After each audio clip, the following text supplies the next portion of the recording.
किंकर प्रभु शरणं प्रपद्ये। अर्थ है कि सती की सबसे बड़ी समस्या ये है कि वो अपनी अपेक्षा किसी को बुद्धिमान मानती नहीं। सबसे बुद्धिमान अपने को मानती है, क्योंकि मेरे पिताजी प्रजापति हैं और प्रजापति उनको बनाया ही इसीलिए गया है कि संसार में उनके समान कोई चतुर नहीं, कोई बुद्धिमान नहीं। और उनकी बेटी तो मैं तो अत्यंत बुद्धिमान हूं। इसी का परिणाम होता है कि वे कथा से वंचित रह गई, कथा में पहुंच करके भी कथा से वंचित रह गई और भगवान शंकर के समझाने के बाद भी उनके हृदय का भ्रम दूर नहीं हुआ। बड़ी मीठी बात, अगर विनम्र हो तो साधारण व्यक्ति से भी बात आप समझ लेंगे, और अभिमान हो तो शंकर जी ही क्यों न उपदेश दें, तो आप उसको समझ नहीं पाएंगे। मानो शंकर जी को भी मैं पतिव्रता हूं, पूजा करती हूं, पर ये थोड़ी है कि शंकर जी मुझसे अधिक बुद्धिमान।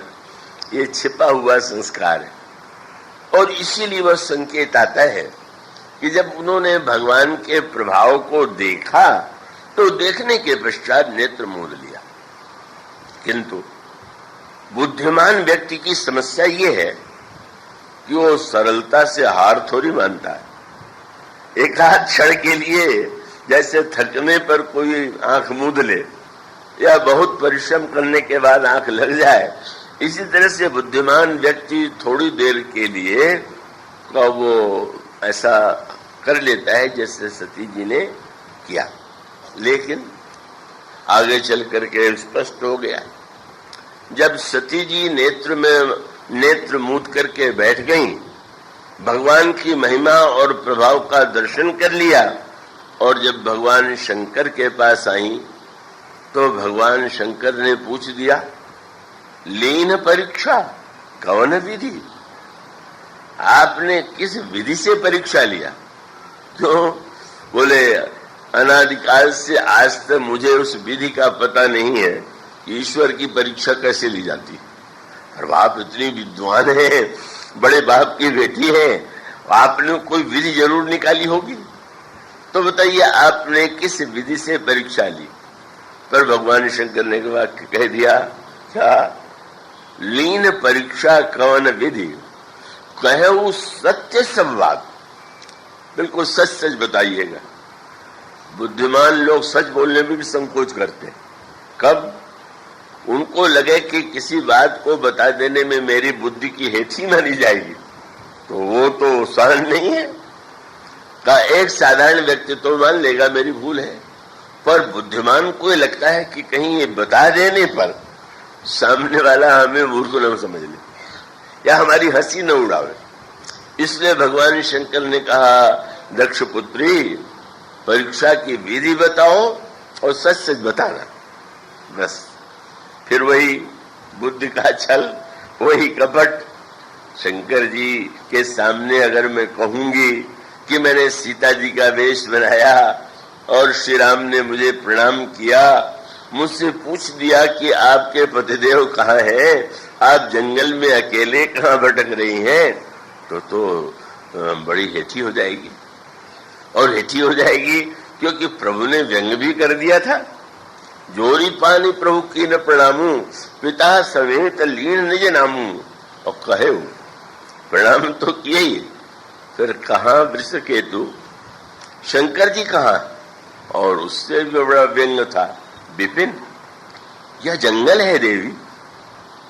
जंगल में माने नगर में सड़क है तो आप मार्ग ढूंढ लीजिए, पर जंगल में तो भटकने की बड़ी संभावना है। बाहर के जंगल में भी व्यक्ति भटक जाता है और संशय हृदय में आ जाए तब तो और भी भटक जाता है। मानो संकेत था कि जंगल में और शंकर जी का साथ आपने छोड़ दिया। अरे यहां तो मानो संशय के वन में तो विश्वास के साथ रहती तो समस्या न आती, लेकिन संशय के विश्वास को तो कभी नहीं छोड़ना चाहिए, पर वन में तो निश्चित रूप से। और एक संकेत, बुद्धिमान व्यक्ति कौन है? जो व्यक्ति बुद्धिमान सचमुच होगा वो केवल अपने अनुभव से ही नहीं, दूसरों के अनुभव से भी लाभ लेगा। यही जीवन का क्रम है। आपको जितनी वस्तुओं का ज्ञान होता है वो सब आपके द्वारा अनुभव की गई नहीं होती। पूर्व लोगों ने जिस ज्ञान को अनुभव के द्वारा प्राप्त किया है, कब वो उस ज्ञान को आप प्राप्त करते हैं? तो वो जो ज्ञान है वो उसका अर्थ ये है कि आपसे पहले जो व्यक्ति हुए हैं, हम उनकी बुद्धि को, उनके अनुभव को प्रमाण रूप में स्वीकार करें। और तब भगवान राम का तात्पर्य था कि आपने देखा कि मेरी प्रिया सीता का हरण कब हुआ? कि जंगल में जब तक मैं साथ में था, लक्ष्मण साथ में थे, तब तक हरण नहीं हुआ। लेकिन जब उन्होंने मुझसे माया मृग लाने के लिए कहा और माया मृग लाने के लिए मैं चला, तो जाते समय गोस्वामी जी कहते हैं मारीच ने मरते समय लक्ष्मण का नाम लिया, श्री राम के स्वर में नहीं। और यही तो बताना था, इसका आनंद इसी में।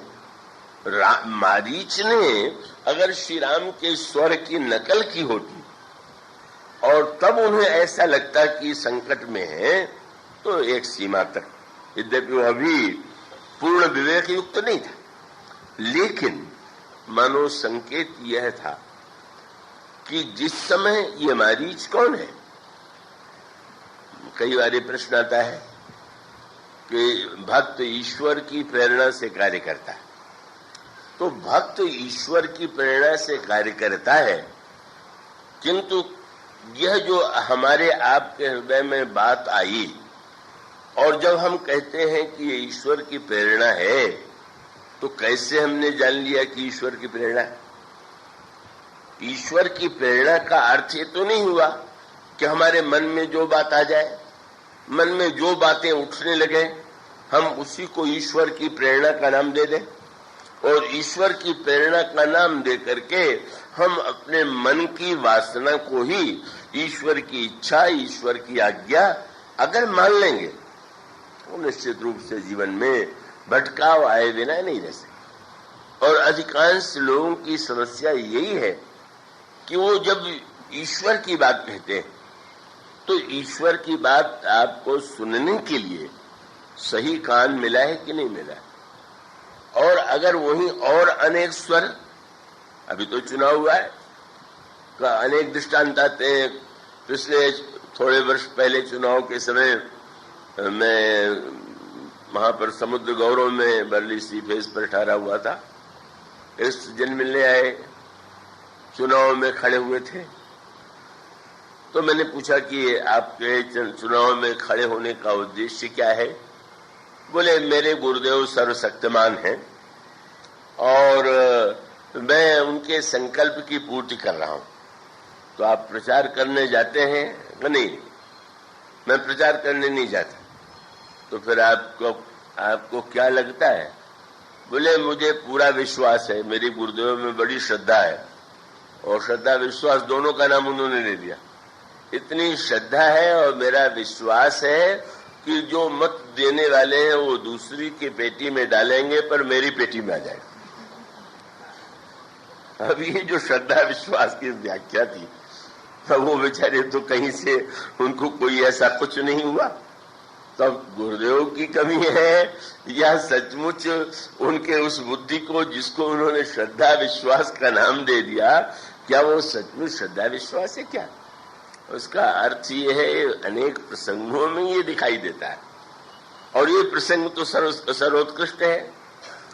ये मारीच तो साक्षात लोभ का ही स्वर्ण मृग जो है वो लोभ, और लोभ का स्वर, जब लोभ का स्वर ईश्वर का स्वर लगे, एक बड़े महत्व की बात है।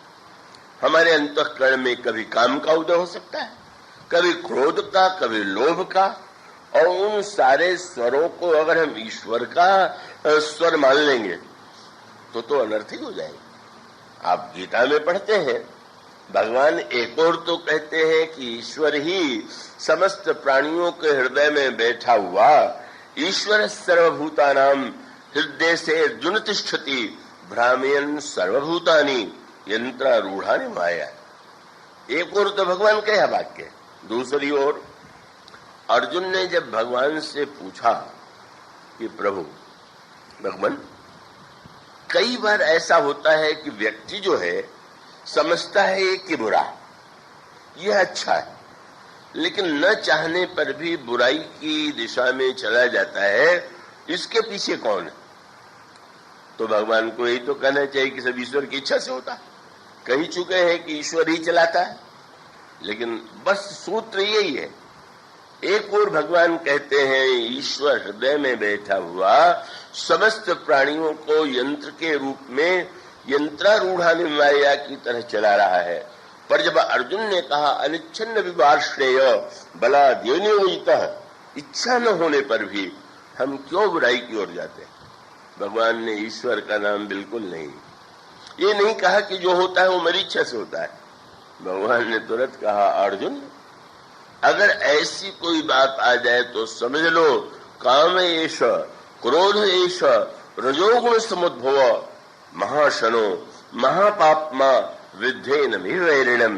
भगवान कहते हैं यह काम है, यह लोभ है, ये मोह है जो बुरी दिशा में ले जाता है, और तुम्हारी सामर्थ्य ये है कि तुम इन्हें नष्ट करो। और इसका अर्थ ये है कि ईश्वर की प्रेरणा का वस्तुतः उसको बहुत कम लोगों को प्रेरणा मिलती है, और उस प्रेरणा को पाने के लिए पहले अंतःकरण वैसा बनाना पड़ता है। ये आप देखें, इस विषय में प्रसिद्ध ग्रंथ उसके विषय में आपने सुना होगा, और यहाँ तो अनेक महात्मा संत आते हैं, हो सकता है कि उसकी व्याख्या भी की गई हो। तो पातंजलि योग दर्शन में उसका अभिप्राय क्या है? आप जब यह पढ़ते हैं कि समाधि को ही, समाधि लक्ष्य है जीवन का, और समाधि में ही आत्म साक्षात्कार होता है, तत्व ज्ञान होता है, पूर्णत्व की अनुभूति होती है, तो उसका भी तात्पर्य यही है कि आप पहले वह तो बनाइए कि जिस अंतःकरण में, जिस हृदय में केवल ऐसी स्थिति आ जाए कि बुरी से बुरी बात तो जाने दीजिए, अच्छी से अच्छी बात भी मिट जाए। वो थोड़ा अधिक गंभीर है, पर उसका अभिप्राय है कि जब तक बुरे संस्कार हैं तब तक तो जाने कितने स्वर जो हैं वो वस्तुतः हमारे काम क्रोध लोभ के होते हैं, हम उसे ईश्वर का मान लेते हैं।